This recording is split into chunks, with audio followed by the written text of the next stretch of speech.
Aujourd'hui, à l'émission, on va aller rencontrer Lynn avec Tide. Elle est allée l'adopter à la SPA. Elle a tout plein de péripéties, justement, dans son cheminement, dans son vécu, vraiment super pertinent. On va aller la rencontrer.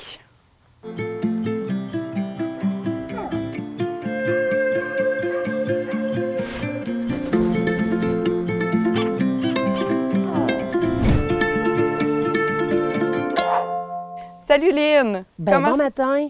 Ça va bien? Oui, merci. Oui, super. On est ici, en fait, pour parler de ta super petite cocotte, hein, Tide? Oui, d'accord. Tide a 8 ans. Je crois qu'elle a 8 ans parce que Tide est un animal qui a été abandonné tout bébé en Gaspésie sur une slave de béton qui était dans un garage désaffecté. Moi, j'ai connu Tide cet été-là parce que je suis allée rejoindre un ami sur un voilier à Bonaventure, baie des Chaleurs, en Gaspésie. Mais c'est ça, vous avez une histoire très particulière, hein? Comment tu as pu l'adopter, en fait?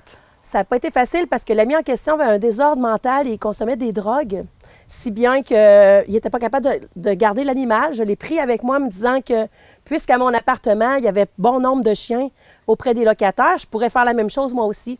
Par contre, au bout de quelques mois, mon propriétaire me somme de me débarrasser de ma belle Tide, sous peine d'être évincée ou quelque chose comme ça. Donc, moi, qu'est-ce que j'ai préféré? C'est casse mon bail, puis je m'en vais avec le chien. Donc, j'ai acheté ici il y a 8 ans pour justement vivre avec mon chien. Puis, pour éviter les problèmes avec les autres locataires, l'ami en question prend le chien avec lui. Il me dit, prends le temps de te placer, je vais garder Tide, je m'en vais faire un voyage au Nouveau-Brunswick. Donc, cet ami-là avait vécu en Gaspésie, était retourné dans son appartement à Val-des-Sources, autrefois Asbestos, prend mon chien, l'emmène au Nouveau-Brunswick. Il fait une crise de psychose. Il m'indique cherche-la pas la chienne, je l'ai cabochée à coups de marteau. Donc, moi, je suis désemparée. Mon chien, pour qui j'avais acheté la maison, était supposément mort au Nouveau-Brunswick. Je suis littéralement désemparée. Je me ramasse avec une grosse niche à quelques dollars, n'est-ce pas? Puis, plus de chien. Fait que je me dis, sachant que je l'avais fait avant, on peut faire du bénévolat à la SPCA pour aller promener les chiens. Fait que je me dis, je vais aller voir les chiens qu'on peut promener. Tout à coup, qu'il y en aurait un avec lequel ça décliquerait, puis je pourrais l'adopter. J'ai la maison pour ça. Alors, je m'en vais sur la SPA en ligne et je vois, Tide était là-bas depuis 10 jours. Donc, mon chien n'était pas mort au Nouveau-Brunswick. L'ami en question s'était comme calmé au niveau de son désordre mental et il me l'avait quand même emmené à la SPCA de la région. Fait que je me suis dépêchée et j'ai réadopté mon chien. Wow! Écoute, tu parles d'une histoire. Fait que là, en fait, Tide, c'est comme... Elle a vécu en Gaspésie. Oui. Sur un bateau aussi, hein? Un bateau. Parce que mon ami avait un voilier là-bas, baie des Chaleurs. Fait que il a pris la petite vers juin, je vous dirais jusqu'en octobre, à baie des Chaleurs. C'est là qu'elle avait été trouvée. Il l'a ramené à Asbestos. Lui non plus, ça ne fonctionnait pas. Je l'ai pris à Victoriaville. Il l'a pris à Victoriaville. Il l'a emmené au Nouveau-Brunswick, puis à Newport. Il l'a emmené à la SPA de Victo. Moi, je l'ai trouvé à la SPA de Victo. Je l'ai ramené à mon appartement de Victo. J'ai acheté la maison. Le temps que je prenne possession de la maison, je l'avais encore un petit peu à l'appartement. On est déménagé ici, dans la maison. Aïe, aïe, aïe. Fait tout ça dans l'espace de quelques mois. Oui, c'est ça. Oui, il y en a du chemin. Hein? Absolument. Oui. Puis, comment, quand il est revenu, en fait, parce que tu l'avais eu avant, puis tu l'as perdu en cours de route, puis là, finalement, la vie a fait en sorte que tu l'as retrouvé à la SPA. C'est tellement beau. Oui. Puis quand tu l'as repris à la SPA, est-ce qu'elle t'a reconnu? Comment ça s'est déroulé, ça? OK, bien, moi, j'appelle la SPA tout de suite. Je dis valider l'information. Tide était à mon nom, puis il portait le numéro de médaille 3333. C'est mon animal. Puis je dis, en plus, je peux vous dire que le collier qu'elle avait devait être rouge, beige et vert. Attendez-moi, je vais vous prouver que Tide est bel et bien mon chien. À l'époque, Tide était plus petite, plus basse sur pattes, puis dans le fond, moins lourde. Et puis je lui disais... 1, 2, 3, go, Tide, 1, 2, 3, go. Et Tide se laissait porter comme un écureuil volant. Je l'attrapais comme ça, puis elle mettait ses 2 pattes avant ici, puis ses 2 pattes arrière là. Puis elle se promenait comme, dans le fond, une guenon avec son petit bébé singe. Elle était de même, là, toute pris. Fait que j'ai fait le spectacle à la SPCA. Ils ont bien vu que c'était bel et bien véridique, là. Ah ouais. Fait que j'ai ramené le chien avec moi. Fait qu'on peut dire qu'elle t'a reconnu, hein, que Absolument. le lien, là, justement, il était fort, là. Tout Qu'il à l'est fait. encore aujourd'hui. Tout à là. fait. Parce qu'on a une pratique, nous deux, c'est que je chauffe une grosse serviette moelleuse comme un peu dans les spas, dans le micro-ondes. J'y mets ça sur le dos. Puis là, je la frotte de même. Puis là, quand que je l'ai retrouvée, j'étais tellement... Tu sais, je me disais, elle a vécu l'abandon, puis c'est quelque chose de difficile. M'a y faire son petit massage doudou. Puis là, elle bouge pas. J'ai l'impression que ses pattes sont molles. Les lumières sont éteintes. Je suis sûre qu'elle est morte. J'ai dit, elle est morte.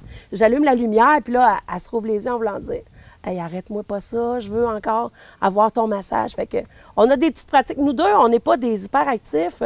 Vous voyez ma shape. Mais nous deux, on est comme beaucoup massage. Je vais faire chauffer de l'aloe ice, un petit peu d'huile. Dans le micro-ondes encore, mais pas en ébullition, juste un petit peu. Puis je frotte ses ergots, puis je lui mets sur ses pattes des bas de bébé. C'est un peu comme les petits bébés pas qui se graffignent, on fait ça, mais je fais ça avec mon chien. Fait que t'aimes ça, la chouchouter, hein? Absolument, absolument. C'est beaucoup les activités que vous faites ensemble. Parle-moi Ouais, donc de c'est ça aussi. Est-ce que tu vas marcher avec elle? Est-ce que... Bien là, j'étais beaucoup accaparée par une nouvelle job. J'étais en vacances depuis vendredi. On devrait reprendre le pas. On va beaucoup, on fait du vélo. Je la tiens en laisse à côté de moi, on fait du vélo. Ouais. Ouais, sinon, Tide n'est pas... Tide doit toujours me voir. Tide est... L'abandon a fait que Tide est un chien velcro, je dirais.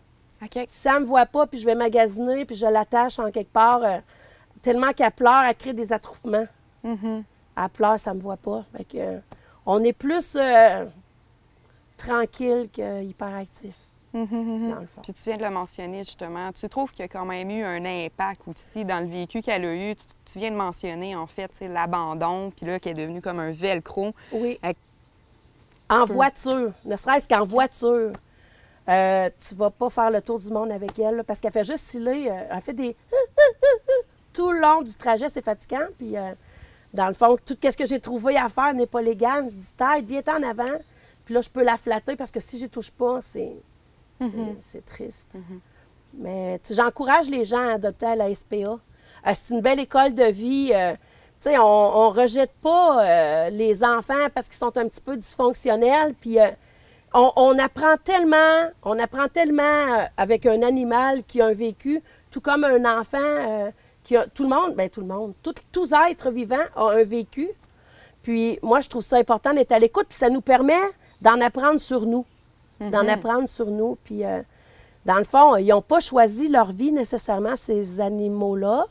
Puis, tout comme les enfants dysfonctionnels n'ont pas choisi leur vie. Puis, c'est une belle chance d'apprendre puis d'évoluer que de faire ça.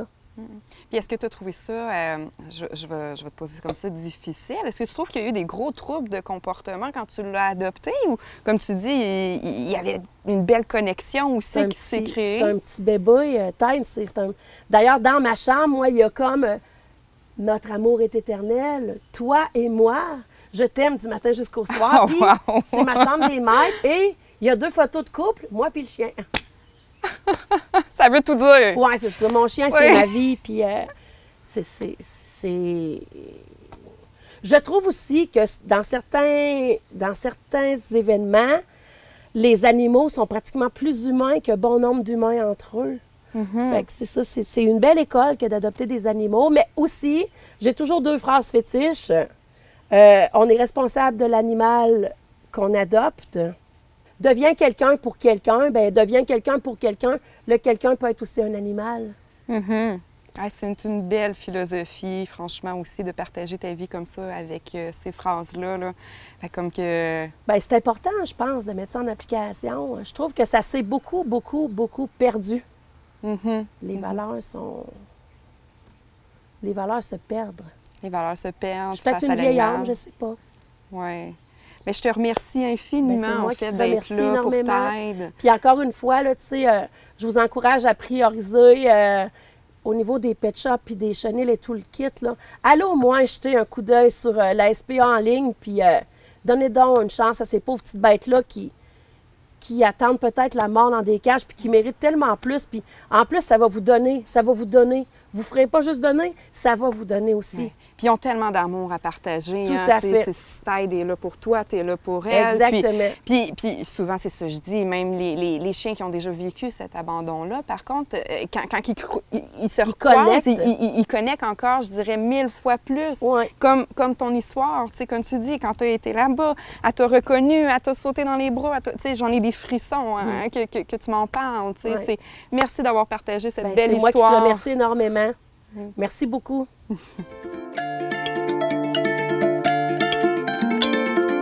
On a parlé avec Lynn et avec Tide de la fameuse anxiété de séparation. C'est une problématique, en fait, qu'on peut voir, oui, avec des abandons, mais pas juste avec des abandons, des chiots aussi, qui vont avoir un tempérament plus nerveux à la base. Du fait que, en fait, cette anxiété-là, c'est dégagé que le chien a peur d'être tout seul, ne sait pas comment s'occuper. OK? Il faut vraiment montrer, en fait, au chien tu es capable de t'occuper tout seul. Ça, c'est une partie en soi.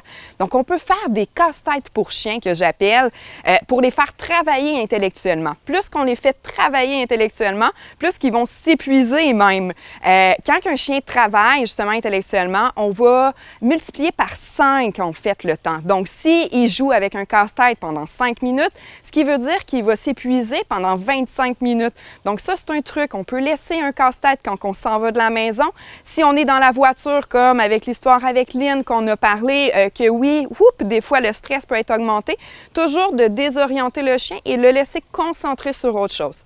Avant même de partir ou d'arriver avec un facteur de stress que le chien, en fait, va vivre, qu'on sait qu'il va vivre cette anxiété-là, on peut aussi faire, justement, de la dépense d'énergie. Donc, peut-être prendre une marche, peut-être faire un casse-tête.